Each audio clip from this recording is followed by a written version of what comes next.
What's up, YouTube? Back at it again with another video. This video will be a review on my Glock 17 Generation 4. Now, this gun has a special place in my heart because this was my first gun that I ever bought. And I went through a couple of hoops to actually get it. And it's actually it's not a typical Generation 4. It has a couple of little features on it that typical Gen 4s generally don't have. So that's cool.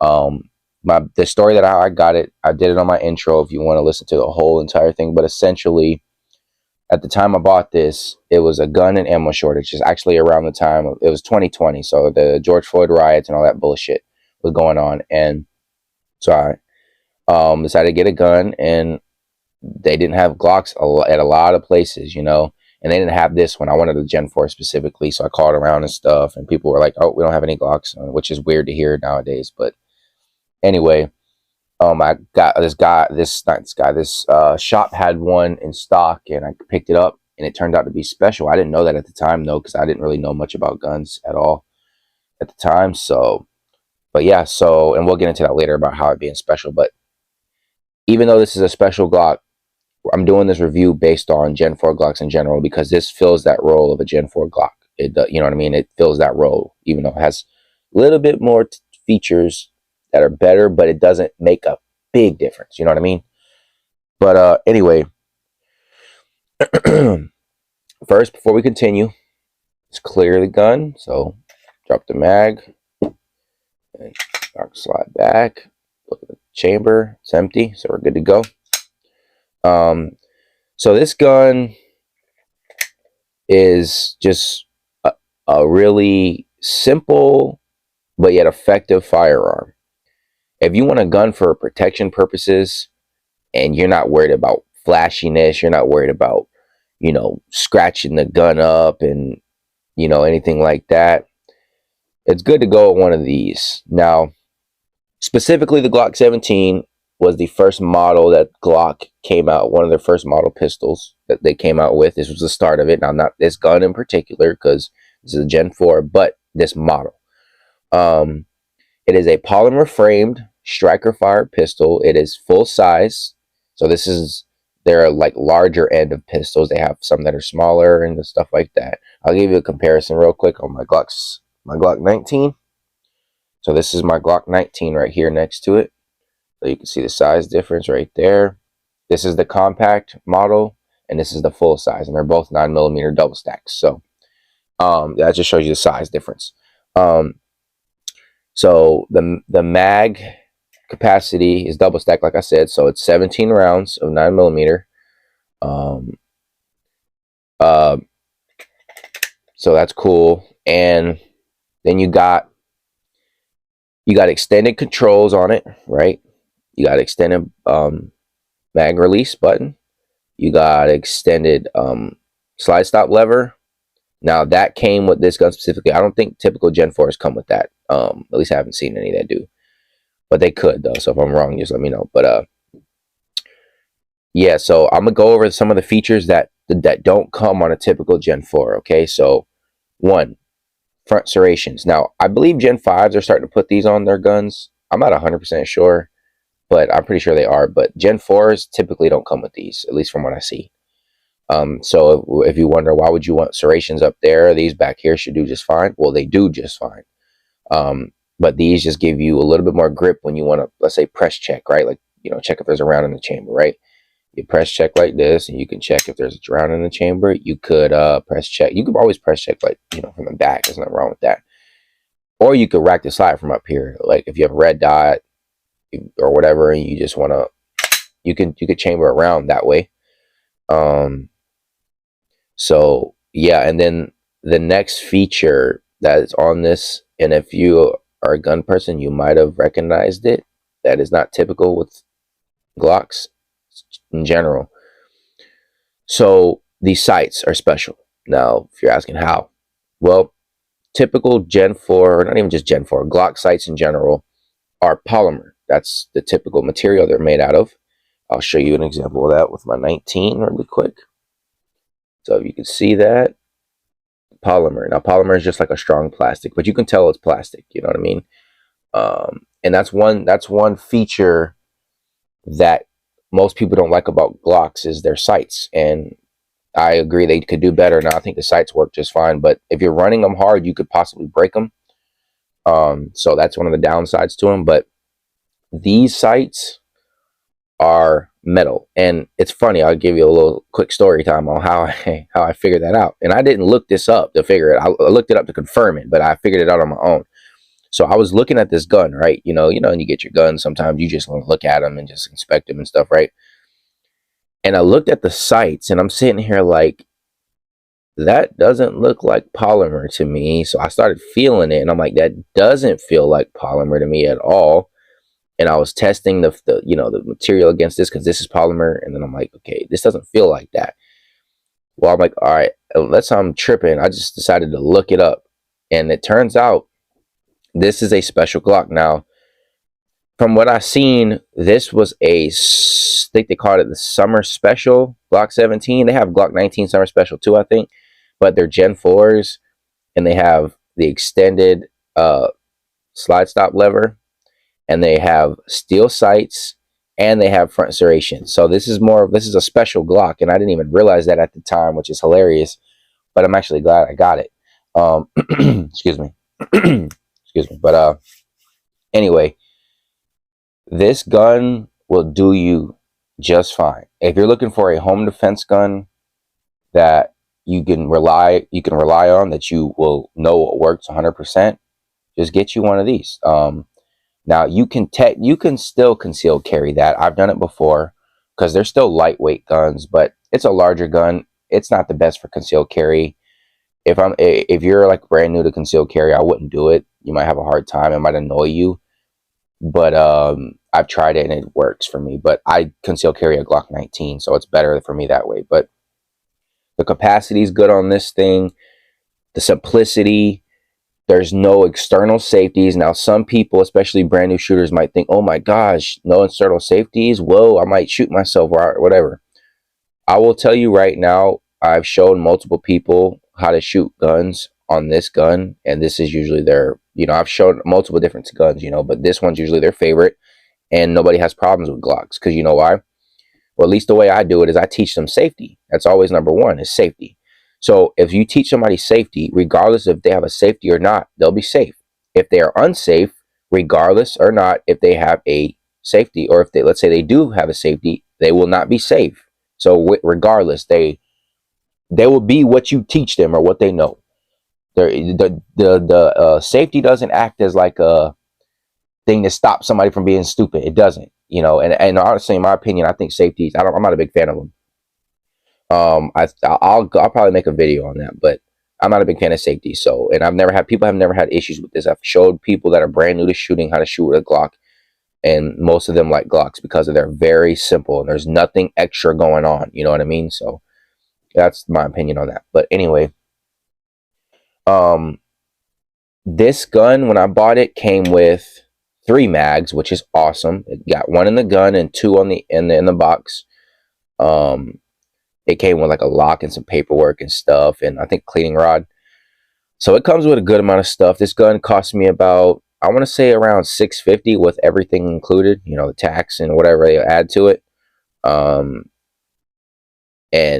it might have even been cheaper than that because I did buy a box of ammo, so it might have been around 600. But anyway, it's with new shooters, they might think that's expensive, but in reality, that's around typical gun prices. Now, you can get some cheaper guns that are cheaper than that, but with Glock, you got a couple of special things. You got like aftermarket and parts availability, which outbeats every other pistol. Like, you can find parts for Glocks, magazines for Glocks everywhere. Excuse me. And yeah, so another thing about this gun is it has a light rail slot, so you could put a light on there. A little, a light or laser. Not a big fan of lasers, but a light is definitely worth it. You got the trigger, which the trigger is typical for Glock. So you got a lot of take up here, pull, then breaks right there. So the wall is defined. The wall, so you hit the wall there, hit the wall, and it breaks right there. And then the reset, about right there. So that's pretty cool. It's typical Glock trigger though. It's nothing special. And it works. I'm not a big trigger guy. I'm not a guy who's like, oh, I need the best trigger. I need to buy the Geisley. I need to buy this, whatever. I'm not a big fan of all that. I like training on stock stuff. And that's basically it. You know, and I'll explain that some other video or, you know, whatever. But yeah, so another thing about this pistol that, or the Gen 4s and ups and that they have, is the backstrap system. Now, when I first got this pistol, I never had the backstrap on there. I just kept this grip. Now, this grip isn't a typical Glock grip, right? When it comes to comparing to other generations, this grip is smaller out the gate. And I didn't have a problem with that at all. So I ran it for like probably a year or a year and a half without that backstrap. But when I got my when I got my Glock 19, it's a Generation 3, and the grip is thicker. It's bigger. So the Gen 3s and before, they have thicker grips, and the Gen 4s and ups they start with a smaller grip. And my hands are about average size. I got average size hands. So, you know, my hands aren't overly big or very, very small, but I didn't have a problem with the small grip. But when I got my 19, I actually favored the larger grip. So I put this medium-sized backstrap, which I guess is supposed to be like the typical Glock grip, which it does feel like it. It does feel like the same as my Gen 3. So, you know, I like it a lot. I like it better. It's slightly better, but it's not a big difference, you know. So I like that whole thing they got going on. Everything on this gun is very simple, like I said, clean. The one downside to Glocks in general that I hate, now I put the original back in here, but I did swap this at first. But they call it the slide lock, or you can call them takedown tabs or whatever you want to call it. But it's the tabs here, the stock ones, which these are stock, are very flush against the frame and are hard to pull down. Like, it's just, I don't like it. I like having the extended ones, and I've never had issues with those ones. So, but everything else is fine. Like the extended slide stop lever right here, I'll show you how that works if you don't know.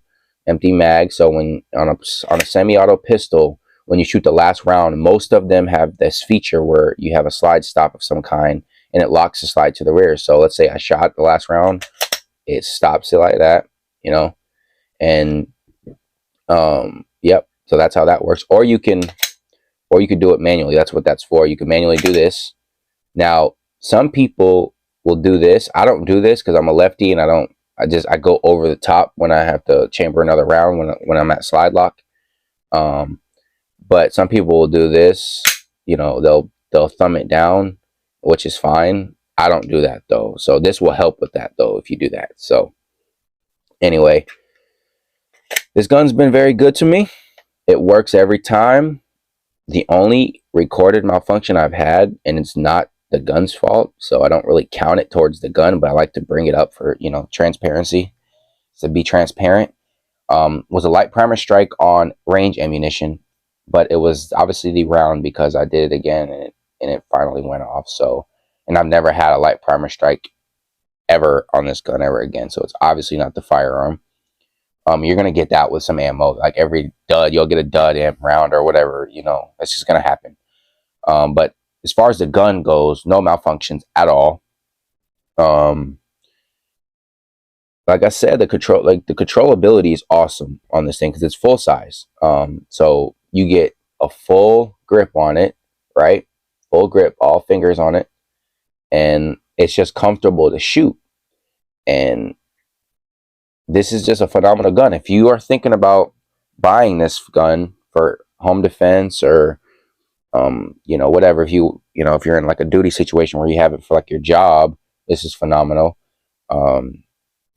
Plenty accurate, lightweight, easy to disassemble, and just overall a really great firearm. The maintenance is extremely low, and I did my cleaning video on that on a Glock, how to clean a Glock and how I maintain them, and it's very simple. So overall, I believe this is one of your best guns you can get for a lot of different things. Um, and Gen 4s are pretty cool. Now my favorite is Generation 3, and I'll probably explain that on another video because, you know, I don't want this video to get too long. But this Gen 4 is my second favorite. Gen 5s I'm not a big fan of. I just don't feel a need for them. There's a couple of picky things about them I don't like, but